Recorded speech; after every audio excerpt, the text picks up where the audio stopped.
요셉이 애굽의 총리가 되는 말씀을 함께 읽고자 합니다. 자, 우리 35절에서부터 45절까지 함께 했습니다. 시작.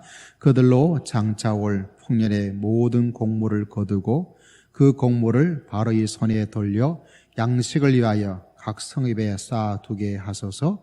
이와 같이 그 곡물을 이 땅에 저장하여 애굽 땅에 이 말 7해 흉년을 대비하시면 땅이 이 흉년으로 말미암아 망하지 아니하리이다.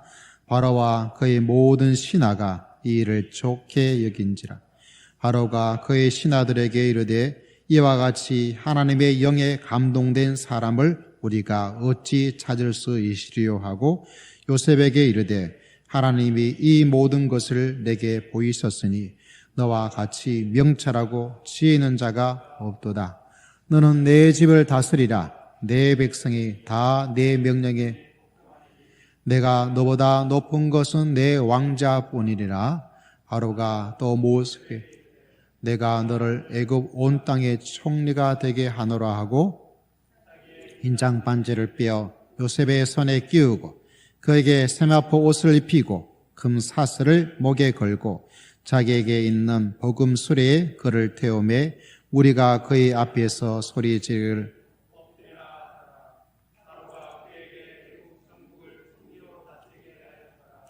바로가 요셉에게 이르되 나는 바로라. 애굽 온 땅에서 내 허락이 없이는 수족을 놀릴 자가 없으리라. 요셉의 이름을 사분나파네라 하고 또 온의 제사장 보디베라의 딸 아스낫을 그에게 아내로 삼게 하리니 요셉이 나가 애굽 온 땅을 순찰하니라. 아멘. 자, 오늘 말씀은 코로나 이후의 교회의 미래라는 좀 거창하다면 거창하지만 우리에게 실제적인 중요한 말씀의 가르침과 말씀의 인도함을 받고자 합니다. 우리가 코로나 시대를 살면서 저는 요셉을 묵상을 하게 되었습니다. 우리가 잘 알고 있는 것처럼 요셉의 시대에는 7년의 대풍년이 있게 될 것이고 그 후에는 7년의 대흉년이 있게 될 것이다. 아무도 미래를 예측할 수 없었지만 꿈은 또 주셨지만 이게 무슨 말인지를 몰랐을 때 요셉을 통해서 꿈을 해석하고 또 준비하는 이야기가 우리 창세기 후반부에서 가장 중요한 이야기로 나타나고 있는 것을 발견하게 됩니다. 7년의 대흉년, 마치 우리가 7년 동안의 코로나 시대를 살고 있다면 어떨까? 참 어렵겠죠? 답답할 겁니다. 그런 것보다 더 심한 것이 그 당시의 흉년, 사회적 모든 시스템이 무너지게 되어지는 그 당시에 농사가 가장 중요한데 농사가 안 된다? 그것도 한 해 안 되는 것이 아니고 무려 몇 년 동안 안 된다고요? 7년 동안 안 된다는 것은 이만저만 재앙 중에 재앙이 아니고 흔히 말하는 대재앙이 될 것입니다. 애굽이 또 어떤 나라입니까? 바로 그 유명한 강이 이집트에서 흐르는 그 강의 비옥한 그것이 완전히 무너지니까 실제로 이 초강대기 무너진다는 것은 그 주변에 있는 나라에도 막대한 영향을 미치게 됩니다. 중국이 무너진다 갑자기 우리나라 굉장히 큰 타격이 주어집니다. 우리나라의 수출의 30% 40%가 미국보다 저 유럽보다 더 많은 수출이 중국을 통해서 가고 있는데 중국이 무너졌다. 우리나라 어떻게 될까요? 상상하기가 어렵습니다. 여러분 그런 것처럼 이집트에 7년의 대흉년이 있다는 것은 그 당시 어마어마한 사회적 세계적인 문제가 될 수밖에 없습니다. 이런 가운데서 창세기 말씀을 읽고 묵상을 합니다. 특히 오늘 읽었던 말씀에 어려운 부분 하나도 없습니다. 그러나 좀 더 주의를 기울이고자 하는 말씀은 마지막 9절 45절 후반절에 이런 말씀이 있는 것을 우리가 읽게 됩니다. 요셉이 나가서 애굽 온 땅을 뭐하였다고요? 순찰을 하였다. 살펴보았다.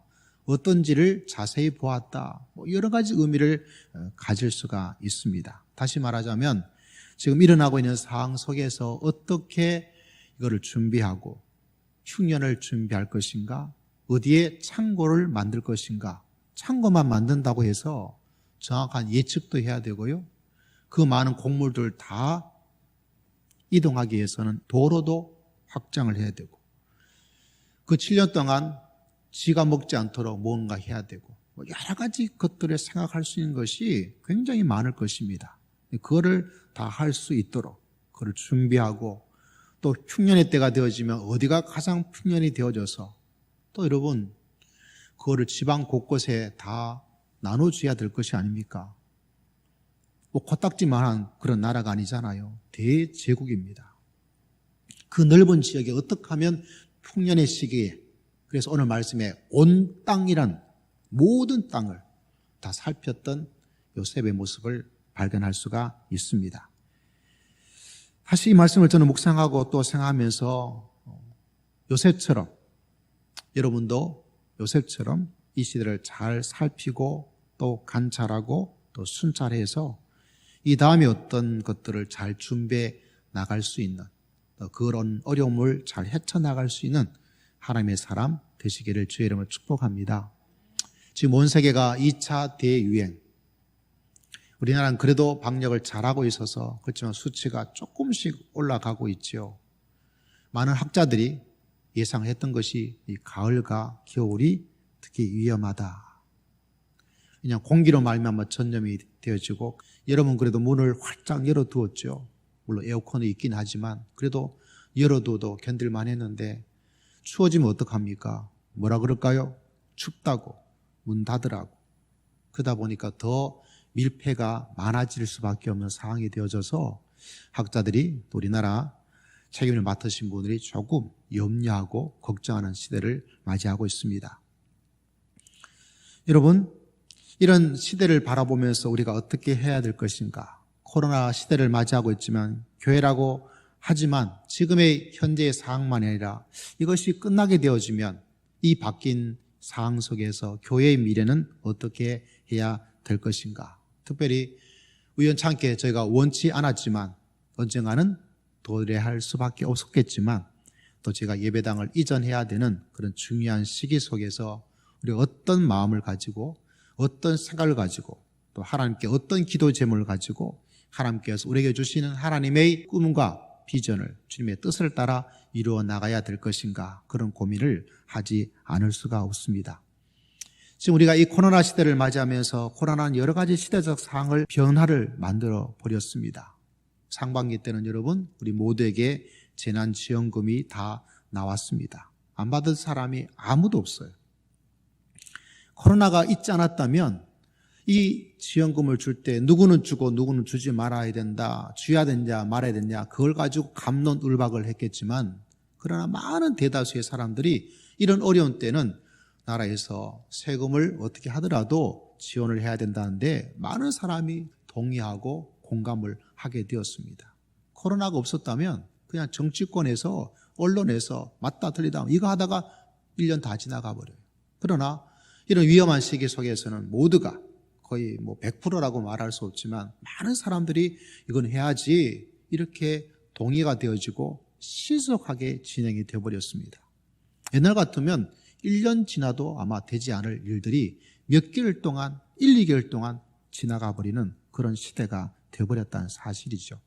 이것은 이 시대 속에서 가지는 여러 가지 변화의 물결이 있는데, 우리 모두가 알고 있는 것처럼 이 코로나가 진행이 되어지면서 흔히 말하는 비대면의 시대, 다시 말하면 우리가 지금 대면 예배를 드리고 있죠.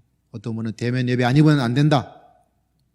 저는 충분히 그분들을 이해한다 그랬습니다. 왜냐하면 그분들은 6.25 전쟁에 총칼이 들어오더라도, 전쟁이 뻥뻥 하더라도 교회를 지켰던 목사님, 장로님, 그것 때문에 순교하신 분들이 많습니다. 그런 분들을 모시고 비웠기 때문에 코로나 죽으면 얼마나 죽는다고, 전쟁보다 더 많은 사람 죽는 것도 아닌데, 걸려도 다 죽는다는 것도 아닌데, 내가 혹여나 죽으면 죽지 이런 것들을 마음속에 가지고 계시기 때문에 그들은 예배를 놓칠 수가 없어요. 저는 그분들이 가지고 있는 신앙의 자세에 대해서는 제가 존경을 표한다, 이렇게 말씀을 드렸습니다. 그렇지만 많은 교회가 어떻습니까? 다 비대면 예배, 우리가 온라인 예배도 지금 송출하고 있습니다. 그런 것에 익숙해져 있고 비대면은 안 돼, 온라인은 안 돼 이렇게 하는 목사님이 계시면 성도들 진짜 아유 그건 아닌데요. 차마 대놓고 말은 못하지만 그래도 아닌데 위험한 때는 안 되는데 감염이 되면 안 되는데 이런 생각을 하시는 분이 훨씬 더 많은 비대면의 시대를 맞이하게 되었습니다. 일도 할 때 재택근무하는 사람도 많고 요새 전부 다 주문할 때도 시장에 오지 않고 마트에 가지 않고 전부 다 온라인에서 쇼핑하고 주문하는 사람도 많아서 그런 일들을 하는 회사들이 엄청난 많은 돈을 벌었다. 이런 이야기를 여러분 충분히 알고 계시죠. 학생들도 어떻습니까? 선생님 만나서 이야기하지 않고 온라인 수업하게 되어지고 우리가 그때도 온라인 예배를 지금처럼 드리고 있습니다. 카카오 통해서 드리고 있는데 제가 이걸 진행하면서 조금 후회가 되기도 해요. 하는 자체에 대한 후회가 아니라 이걸 좀 미리 알고는 살짝 알고 있었지만 이걸 제대로 해야 되겠다 이런 생각을 더 지금처럼 왜 하지를 못했을까? 새벽 예배도 그렇고 수요 예배도 그렇고 금요 예배 드린 것도 그렇고 옛날에는 저도 옛날 모습을 가지고 있어서 저희 선배로부터 보았던 신앙 예배는 어디서 드려야 되죠? 예배당에서 드려야 돼요.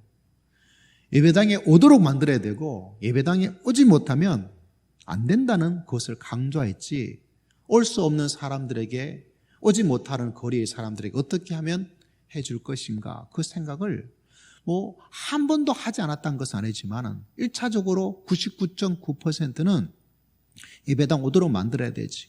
예배당 오는 사람이 충성스러운 사람이지. 예배당에 와야 되는 것이지. 그거 아니면 안 돼라는 생각 속에 더 많이 살았던 모습입니다. 제가 그렇게 구닥다리 목회자가 아님에도 불구하고 배우고 익혔던 것이 그것이 더 친숙하기 때문에 그러네 지금은 그런 생각 자체가 무너지게 된 거죠. 요한복음에 있는 것처럼 예루살렘이라는 지역도 아니고 사마리아라는 지역도 아니고 우리의 예배는 신령과 드리는 그 예배 이 말씀을 몰랐던 것도 아니에요. 알고 있었음에도 불구하고 그것을 현 시대에 적용하고 그 말씀을 실천해 나간다는 것이 지금의 이 온라인 예배를 활성화시켜 나가는 것만큼 깊게 생각하지 못하였다는 것을 솔직히 여러분에게 말씀을 하지 않을 수가 없어요. 실제로 이 온라인 예배가 되어지면서 저 개인적으로는 준비를 더 많이 해야 됩니다. 옛날에는 준비를 대충 했다 이런 의미라기보다는 성도들이 먼 거리에서 듣고 동참하기 때문에 제가 이 주일 예배를 준비하는 것만큼 수요 예배도 준비하고 금요일도 준비하고 새벽 예배도 준비하고 어떤 날 말씀을 준비하는 시간을 주어서 그 시간에 말씀을 준비하고 있는데 목사님이 찾아왔어요. 그 찾아온 목사님을 야 나 지금 말씀 준비하고 있으니까 너 가라 이렇게 말할 수는 없잖아요. 그래서 와라 같이 사무실에서 다가를 대접하고 차를 드리면서 그분과 이야기도 하면서 저는 이 노트북에 말씀을 묵상하고 계속 연구했던 것을 하고 또 기록하고 있는 거예요. 뭐 하냐 그러더라고요. 내일 새벽 말씀을 지금 준비하는 시간인데 준비하고 있어. 그러니까 그 친구도 그러냐고 이해를 해요. 그만큼 시간과 집중도를 높여가면서 하고 있다는 사실을 여러분에게 말씀을 드립니다. 왜 이런 이야기를 하고 있냐면 지금 이 시대가 코로나 시대를 되었지만 코로나가 없어진다 하더라도 이 비대면으로 흘러가는 방향이 없어지지가 않아요. 그것이 조금 약해질지를 몰라도 없어지지는 않습니다.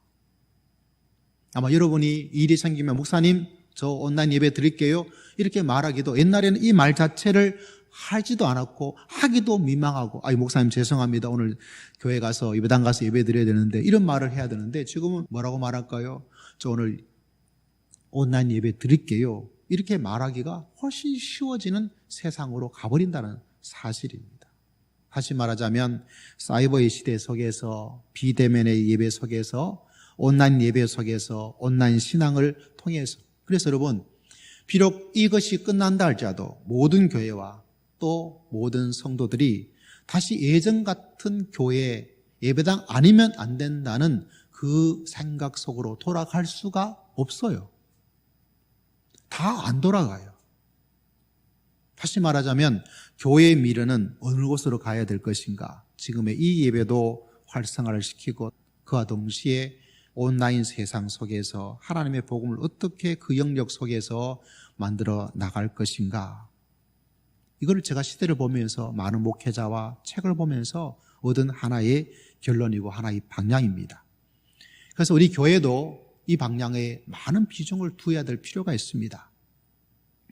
교회가 필요한 많은 내용들을 담아두고 보내줄 수 있는 곳이 필요해요. 마치 사이버 신학교처럼 만들어지는, 저는 신학교를 무려 대학 4년, 신대원 3년, 또 유학 3년 이렇게 시간을 보냈어요. 그 속에서 또 신학교 강의도 하게 되었습니다. 그걸 바라볼 때 우리가 가야 할 곳은 이런 것들을 컨텐츠라고 말하죠. 만들어서 마치 우리 모든 성도들이 듣고 싶은 것들을, 알고 싶은 것들을 이 사이버 비내면 속에서 같이 할 수 있는 것이 필요하겠다. 우리가 솔직히 장년들이 계셔서 청년들이 좀 계시긴 하지만 주일학교 학생들 실제로는 한두 명 이렇게 밖에 없지요.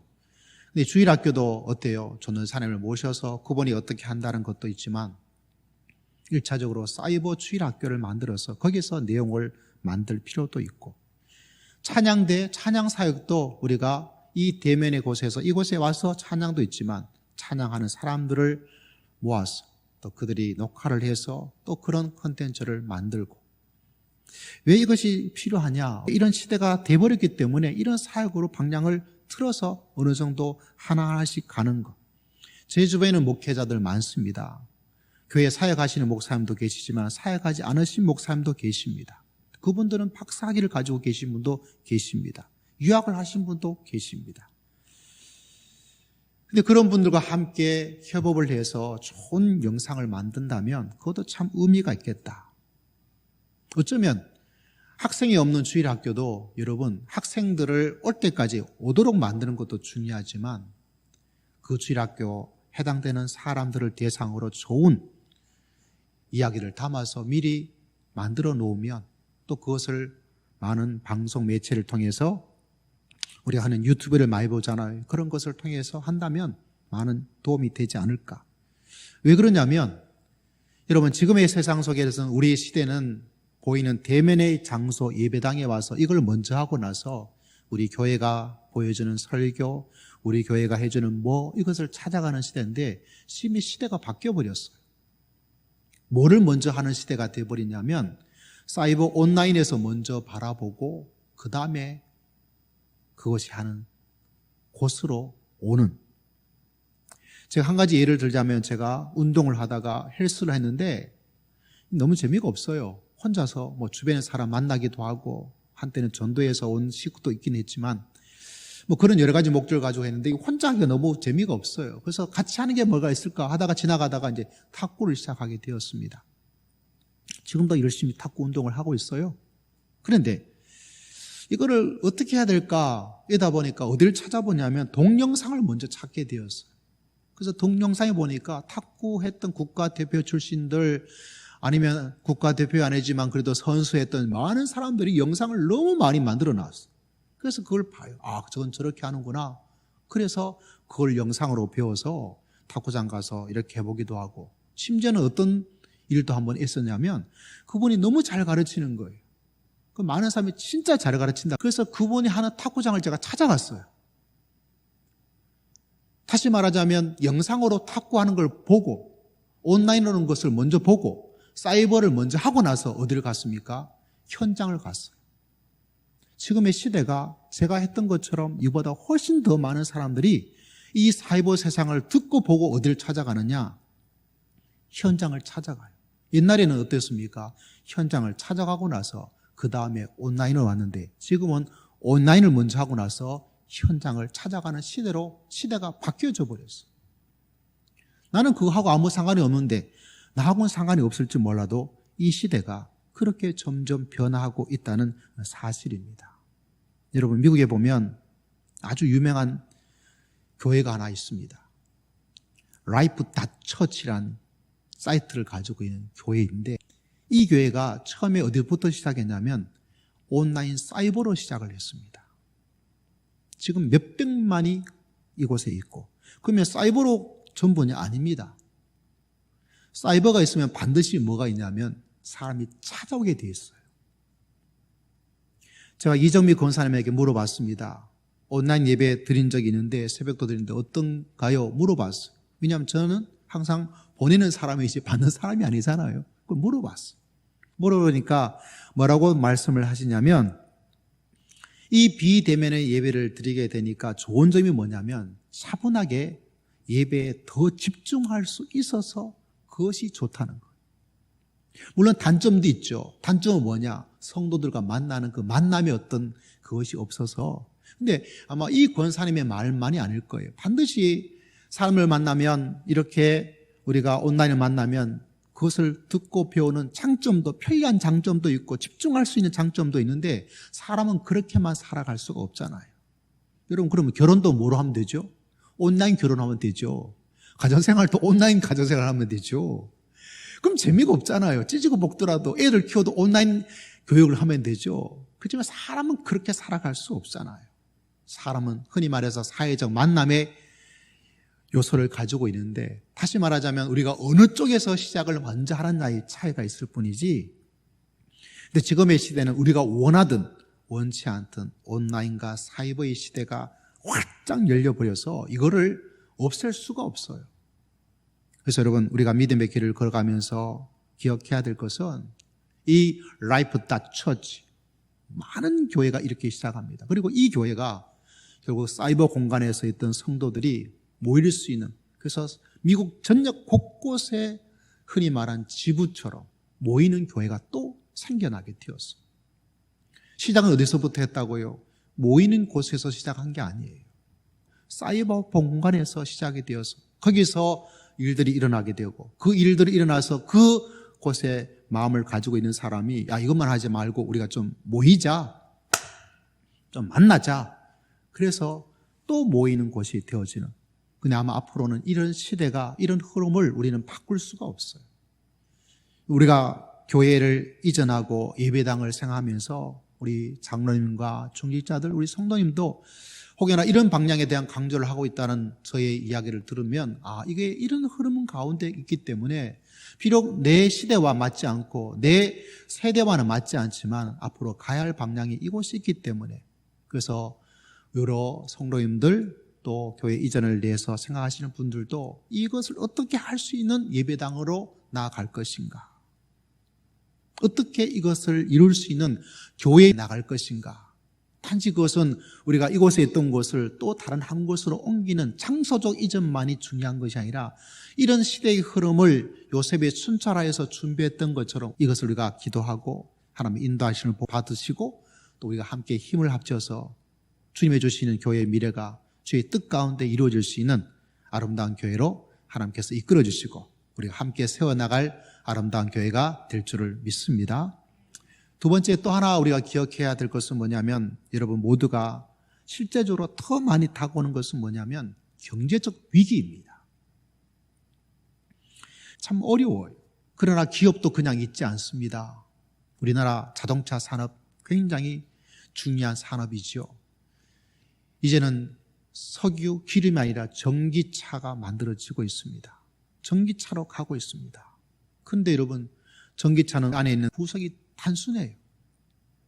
그래서 많은 노동자들이 미래를 보면서 염려합니다. 그래서 자동차 회사의 노조들도 자기들이 어떻게 흘러갈 것인지를 알고 있으니까 어떻게 합니까? 임금 더 올려달라, 더 올려달라. 언제 그 일들이 없어질지 모르기 때문에 내 일들이 좀 오랫동안 그래서 고용의 안정에 대한 요구를 더 많이 하고 있다는 시대적 흐름을 가지고 있습니다. 그만큼 경제적 위기를 가지고 있는 것이죠. 저는 기도합니다. 하나님, 우리 사랑하는 성도님들이 혹여나 직장에서 이런 일들이 일어나지 않고 이 코로나 세대를 이기고 또 계속 이겨서 직장 생활을 잘 다닐 수 있도록 하나님께서 도와주시고 보호해 주시고 인도해 주시고 축복하여 주실 줄을 믿습니다. 할렐루야. 그런 기도를 하지 않을 수가 없습니다. 제가 예배당을 찾기 위해서 여러 군데를 다니다 보니까 얼마 전에 한 곳에 갔는데 굉장히 커요. 큰 평수였는데 앞에도 밖에도 다 유리창으로 되어 있어서 굉장히 좋은 곳이었어요. 그래서 같이 갔던 부동산 하시는 그분에게 물어봤습니다. 여기 원래 뭐 하던 곳이었습니까? 라고 물어보니까 여기 원래는 태권도 학원을 했대요. 태권도 학원 잘 되었대요. 왜? 그 주위 전부가 아파트촌이다 보니까 아이들이 운동하기 위해서. 근데 코로나가 되니까 애들을 보낼까요? 안 보낼까요? 보낼 수가 없는 거예요. 그래서 몇백만 원 하는 그 월세를 감당하지 못해서 결국은 다 처리했어요. 누구한테 조금의 권리금이라도 받고 넘겨줄 수 있으면 좋은데 지금 이 시대 속에서 누가 태권도 관장님께서 돈을 더 주고 그걸 인수하려고 그러겠어요. 그걸 보면서 참 마음이 아프더라고요. 이 관장님도 큰 포부를 가지고 일을 시작했을 텐데 얼마나 많은 손해를 보았을까 이런 마음의 생각을 하니까 가슴이 아프더라고요.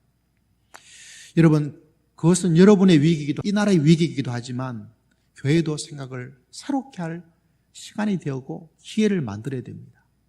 창세기 18장에 보면 바울의 이야기가 나오면서 바울이 믿음의 사람의 아굴라와 브리스길라를 만나고 함께 일을 해나가는 장면이 나옵니다. 그런데 그들이 어디서 만났냐면 전도하고 선교하는 곳에서 만난 것이 아니라 그들이 텐트를 장막을 만드는 일을 하면서 왜? 그곳에서 일을 하면서 직장에 다니면서 거기서 누구를 만났습니까? 아굴라와 브리스길라를 만났습니다. 선교 사역을 시작하면서 그가 텐트를 이렇게 만들면서 거기서 얼마의 돈인지 모르지만 돈을 만들어서 그렇게 생활을 유지하면서 뭐 했습니까? 선교 사역을 했다. 그래서 영어로 말로는 텐트 메이커. 우리 정 선교사님이 잘 아실 거예요. 텐트 메이커. 한국말로는 자비랑 선교사. 이렇게 이야기를 하고 해석을 합니다. 다시 말하자면 자기 일을 하면서 선교적 사역을 감당했다는 거죠. 물론 사도 바울에겐 선교적 사명을 감당하라고 후원하는 교회도 있었습니다. 그러나 종종 말씀을 바라보면 그가 일을 하면서 그곳에서 수입을 가지고 일을 하면서 그곳에서 믿음의 사람, 전도해야 할 사람 만나면서 거기서 일을 해나가는 것을 발견하게 됩니다. 여러분, 일반적인 전통적인 교회가 우리 교회가 하고 있는 것처럼 성도들의 헌금으로 교회 사역을 하고 있습니다. 저희 교회도 그런 교회 가운데 하나입니다. 일반적인 교회가 그렇죠. 그러나 이 시대를 맞이하면서 우리가 또 새롭게 생각해야 될 것은 텐트 메이커 교회가 되어야 됩니다. 뭔가 교회가 일을 하면서 교회적으로 뭔 일을 하는 그런 모습을 가지면서 여러분, 제가 이 교회를 시작할 때 내가 교회를 개척해야지 이것이 아니라 개척할 수밖에 없는 상황이 되어져서 시작을 하게 되었어요. 제가 하고자 하는 의지는 1%도 없었고 실제로는 성도들의 요청에 의해서 시작이 되었습니다. 그들을 잘 케어해 줘야 되겠다.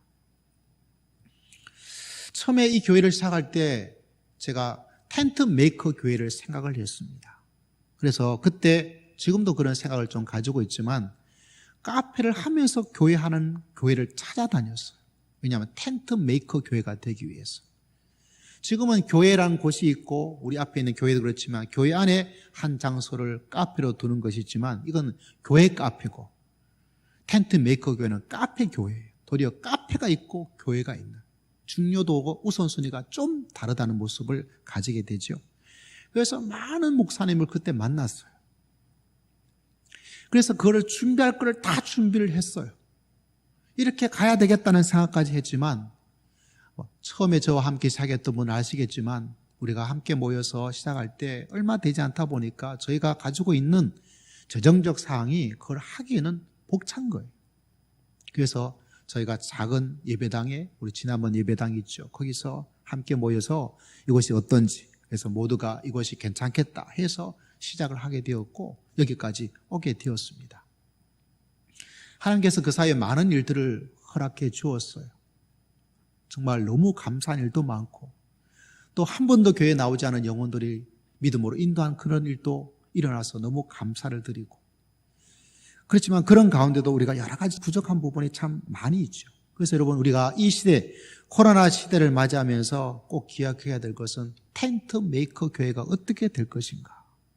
우리 장로님과 중직자님들, 또 우리 성도님들 꼭 기억해야 될 것은 이 코로나 시대의 경제적 위기 상황 속에서 어떻게 하면 교회가 텐트 메이커 교회가 될 것인가. 사도 바울은 그래도 여러분, 저는 부러워요. 텐트 메이커 할 수 있는 실력이 있었는데, 저는 일반 직장을 다니고 일반 사회생활 하다가 목회자가 된 게 아니라 고등학교를 마치고 신학교 가고 신대원 가고 군목 가고, 그래서 제가 할 수 있는 게 아무것도 없어요. 제 개인적으로는 뭔가를 할 수 있는 게 없지만은, 그러나 교회 공동체적으로, 교회적으로 어떻게 하면 텐트 메이커 교회가 될 것인지를 진짜 고민을 해야 돼. 그 속에서 뭐가 있을까요? 이 교회를 향한 하나님의 미래의 흐름을 가질 수 있는 하나님의 인도하심을 하나님께서 우리 교회에 허락하여 주실 줄을 믿습니다. 할렐루야. 그래서 여러분, 기도하고 또 함께 서로 모여서 의논하고, 또 이 모든 것이 무엇입니까? 요셉이 그 시대를 순찰하고 일을 진행을 했던 것처럼 이 시대의 흐름을 순찰하고 살피면서 일을 만들어 나가는, 그래서 여러분, 우리가 이런 기도와 이런 마음과 이런 자세를 가지고 이런 시대를 잘 살펴나간다면 이제까지 함께 하신 하나님께서 더 큰 하나님의 역사를 감당할 수 있도록 하나님께서 우리 모두에게 역사하시고, 하나님께서 요셉을 사용하여 주신 것처럼 이 시대에 우리를 사용하여 주시고 우리 교회 공동체를 하나님께서 사용하여 주실 줄을 믿습니다. 할렐루야. 그래서 너무나 좋은 기회를 우리가 원하는, 하나님이 원하는 하나님의 길을 찾을 수 있는 정말 중요한, 정말 좋은 기회를 우리가 맞이하고 있습니다. 단지 여러분, 우리가 이곳에 있는 것, 저곳으로 가는 것만 생각하지 말고 교회의 미래가, 이 시대의 흐름이 어떤지를 잘 살펴서 그 속에서 하나님께서 인도하심을 받고, 또 우리가 그런 사역 중에 도전하고 그런 사역에 마음을 두고 그런 사역을 개척해 나가고, 그래서 여러분, 우리는 교회를 개척해 나가는 것, 또 다른 개척을 하는 거예요. 진짜 개척이 시작되었고, 텐트 메이커 하기 위해서는 뭡니까? 기업을 하는 거예요. 개업. 다시 말하자면 우리는 교회도 개척을 해야 되고 우리 삶의 텐트 메이커적 일도 기업을 해야 되는 두 가지 중요한 일을 앞두고 있다는 사실입니다. 그래서 여러분, 교회를 위해서 기도할 때 하나님, 우리가 진짜 가야 될 하나님께서 원하시는 그 길을 걸어갈 수 있도록 저에게 지혜를 주시고 하나님의 은혜를 주시고 필요한 사람을 만나게 해주시고 필요한 장소를 얻을 수 있도록 하나님께서 우리를 인도하시고 우리를 붙잡아 주시옵소서. 할렐루야. 그런 마음과 그런 자세를 가지고 하나님께 기도하면 우리 교회의 미래가 더욱더 아름다운 미래로 풍성한 열매를 거둘 수 있도록 하나님께서 역사해 주시고 축복하여 주실 줄을 믿습니다. 여러분, 오늘 우리는 창세를 보면서 요셉의 이야기가 나오지만은 요셉을 움직인 것은, 여러분을 움직이는 것은, 교회를 움직이고 교회를 준비시키는 것은 누구냐? 하나님이시다. 할렐루야. 믿으시기를 주의 이름으로 축복합니다. 그 사실을 꼭 기억해야 돼요. 아브라함, 노아, 다니엘, 수많은 믿음의 영웅들을 이야기한다 할지라도 그 사람들을 또 참 소중하고 도전받고 기감이 되지만, 여러분, 솔직히 말해서 우리가 다 다니엘이 될 수 없잖아요. 우리가 다 요셉처럼 될 수가 없잖아요. 우리가 다 아브라함처럼 될 수가 없잖아요. 그러나 우리는 다 그와 같은 똑같은 믿음의 위대함을 다 가지기를 소망하지만, 그런 모습을 우리가 마음속에 간절히 바라지만 그렇게 될 수 없다 하더라도 한 가지는 똑같아요. 한 가지는 똑같아요. 뭐가 똑같을까요? 살아계신 하나님께서 그들과 함께하여 주신 것처럼 여러분과 함께하여 주시고 역사하여 주실 줄을 믿습니다.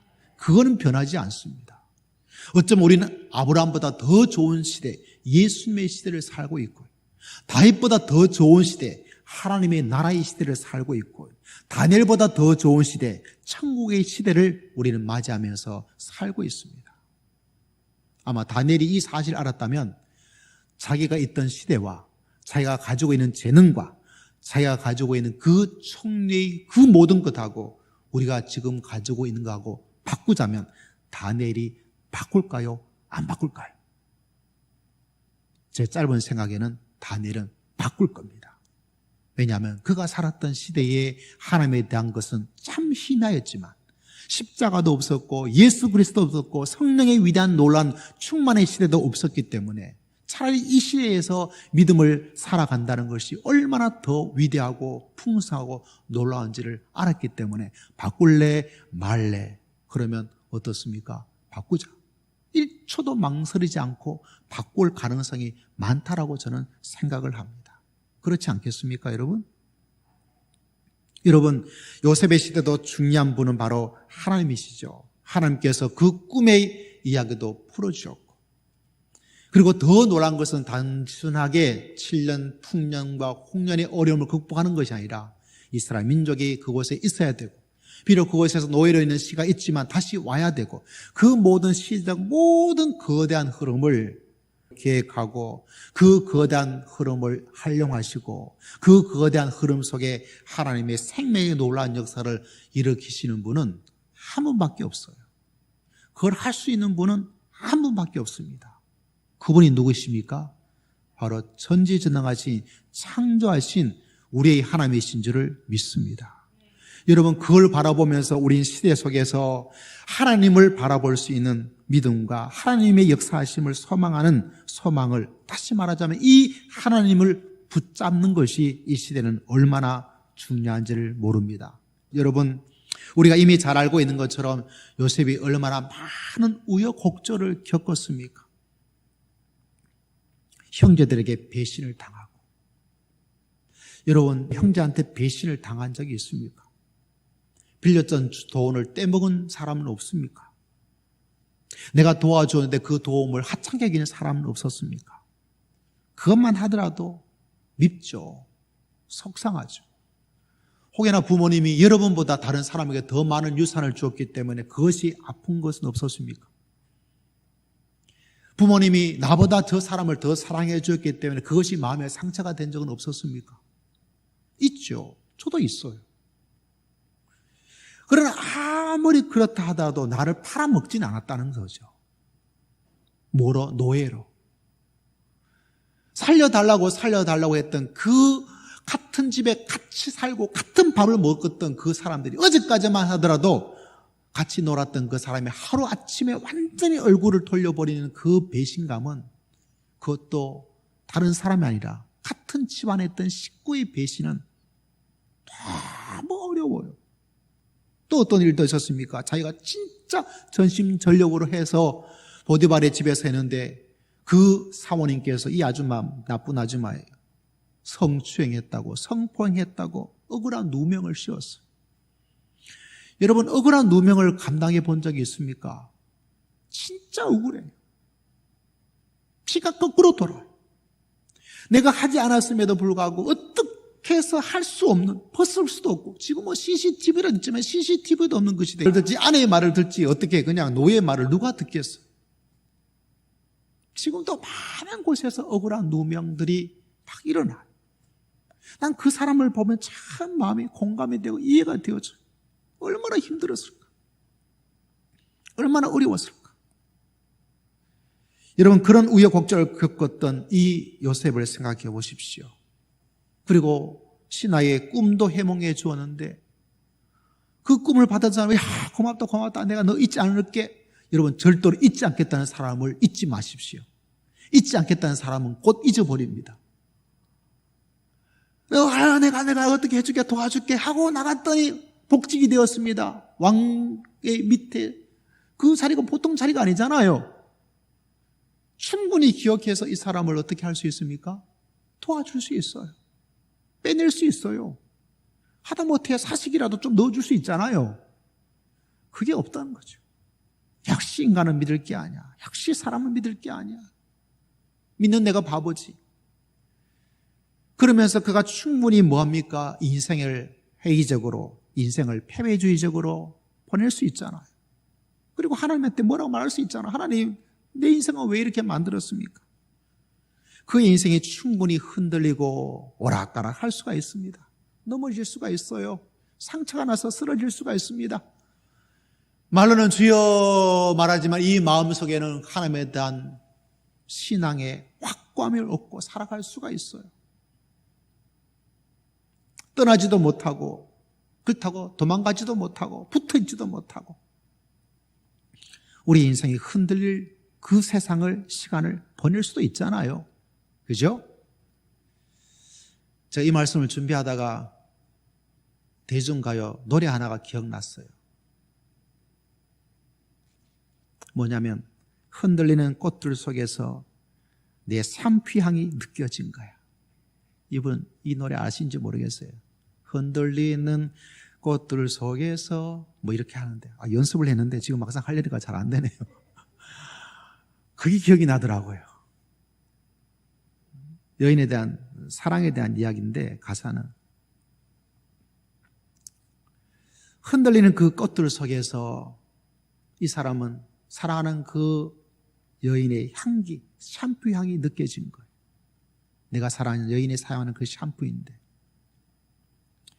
그러면서 엄뜻 서 지나가는 것은 다른 것이 아니라 흔들리는 인생 속에서 저는 하나님을 느껴요. 내 인생이 흔들리지만 하나님께서는 지켜주시고 하나님께서는 보호하여 주실 줄을 믿습니다. 그 하나님을 보고 있는 것이죠.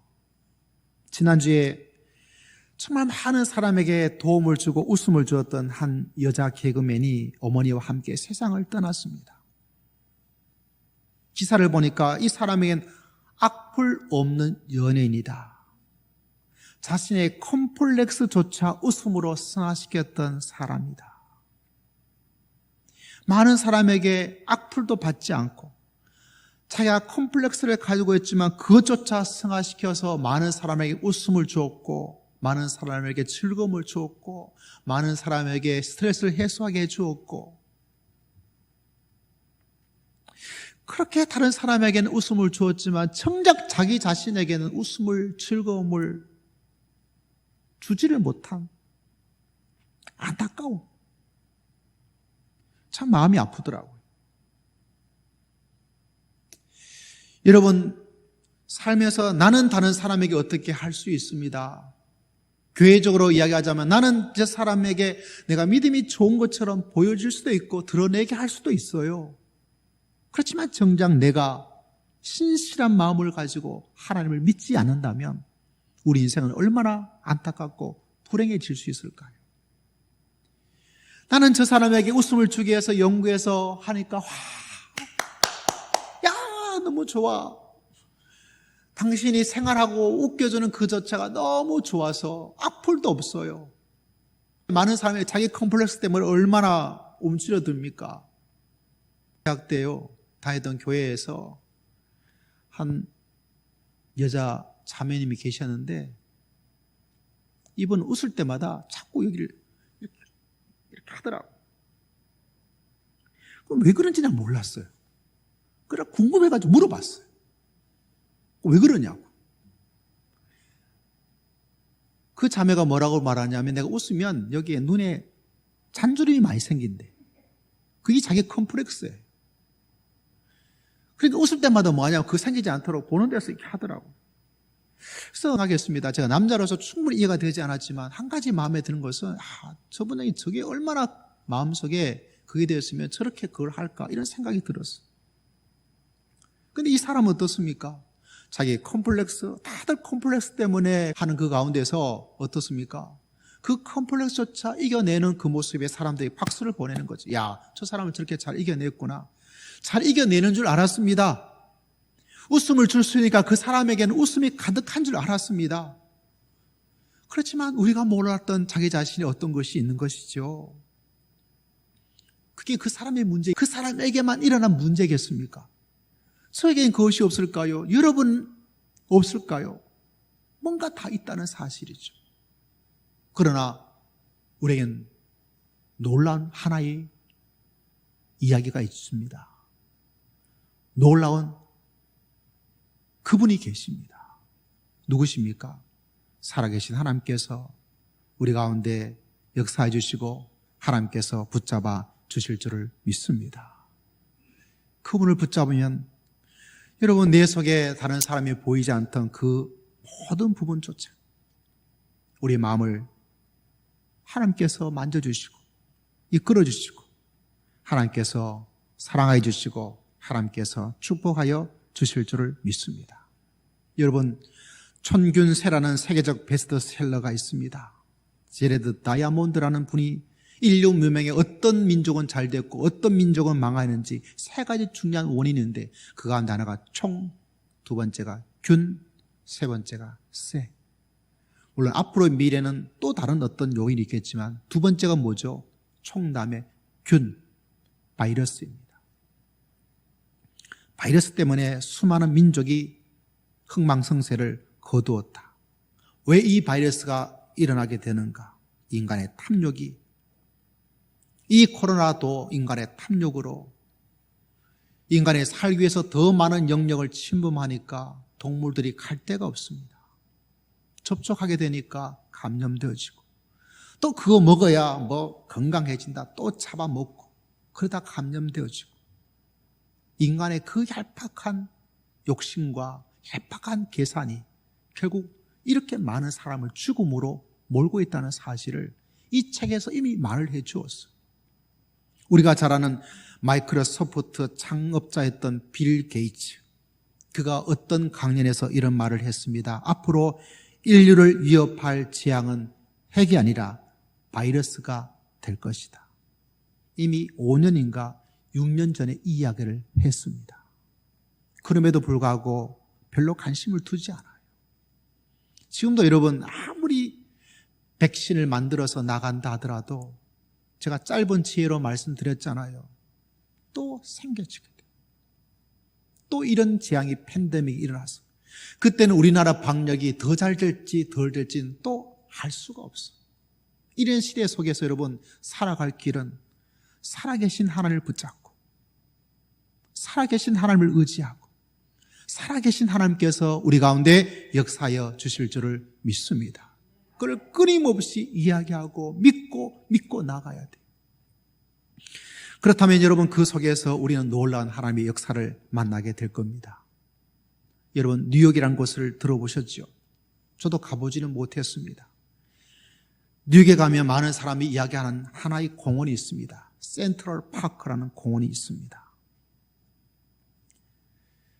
그 면적은 여의도 공원의 한 3배 정도가 된다니까 그래도 가늠할 수가 없어요. 왜냐하면 여의도 공원이 얼마나 큰지를 제가 잘 몰라요. 어쨌거나 여의도 공원의 3배라 그러니까 아주 크다고 생각을 해봅시다. 여러분, 이 공원을 설계할 때 사람들이 야 너무 좋은 아이디어다, 공원 세워야지. 공원 아닙니다. 여러분, 그 뉴욕이란 것이 얼마나 고층 빌딩이 많고 얼마나 사람들이 많고 얼마나 사람들이 살 수 있는 주택과 공간이 필요한지 몰라요. 많은 사람이 공원을 세우자라고 말을 했을 때 반대를 했습니다. 이 비싼 땅에 빌딩도 부족하고 살 집도 부족한데 공원이 웬 말이냐, 물러가라 이렇게 말을 했어요. 그것도 작은 공원 아니잖아요. 다시 말하자면 다 반대했다고 볼 수 있습니다. 공원이 무슨 말이냐, 뭐 지금 같으면 시대가 흘렀으니까 공원의 중요성을 알고 하지만 그 당시엔 그것도 아니에요. 이 공원을 설계하고 이 공원을 지어야 된다고 말했던 사람이 옴스테트인데, 옴스테트가 어떤 말을 했냐면, 여러분 지금 이곳에 이 공원을 만들지 않는다면 100년 후가 지나면 이만한 크기의 넓이에 해당되는 정신병원을 만들어야 될 것입니다. 이렇게 이야기를 했다 그래요. 그는 알고 있는 거죠. 맞아, 땅값 비싸지, 땅 정치도 적은 게 아니지, 사무실 필요한데 사무공간도 필요하지, 사람이 살아가는 주택도 필요하지, 부동산 가격이 막 올라가는데, 전세값이 막 올라가는데, 그렇지만 그가 안 것이 뭐냐면, 만약에 이것이 더 많은 거대한 도시가 될 텐데 이 정도의 크기의 공원이라도 만들어 놓지 않으면 100년 후가 지나가면 이 정도의 엄청난 크기의 정신병원을 지어야 된다.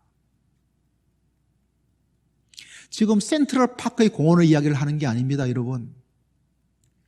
하나님이 이 센트럴 파크 공원 같으신 분이에요. 우리가 하나님을 놓쳐버리면 뉴욕의 심장, 하나님이 그런 분이에요. 센트럴 파크 같은 공원. 우리가 그 예수 그리스도를 믿고 그분 속에 있을 때 그 속에서 새로운 회복과 생명을 가지게 됩니다. 죽어야 될 사람이 예수 그리스도를 붙잡으면 죽지 않게 되어지고요. 정신병원에 가야 될 사람이 예수 그리스도를 붙잡고 있으면 갈 필요 없게 되어지고, 내 속에 새로운 생명의 에너지를 만들어 주시는 분이 예수 그리스도이십니다.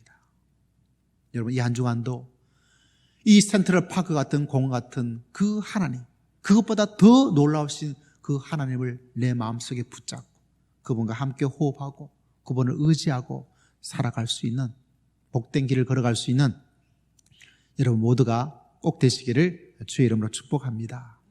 이 가운데에서 우리 교회의 미래가 열리고 이 하나님의 인도하심을 따라 교회의 미래를 만들어 나갈 수 있는 하나님의 교회가 될 줄을 믿습니다. 함께 지혜를 모으고 함께 기도하고 또 하나님의 역사하심을 맛보고 또 체험할 수 있는 복된 기간이 될 수 있도록 함께 기도하며 나갈 수 있는 우리 모두가 되시기를, 여러분 모두가 되어 주시기를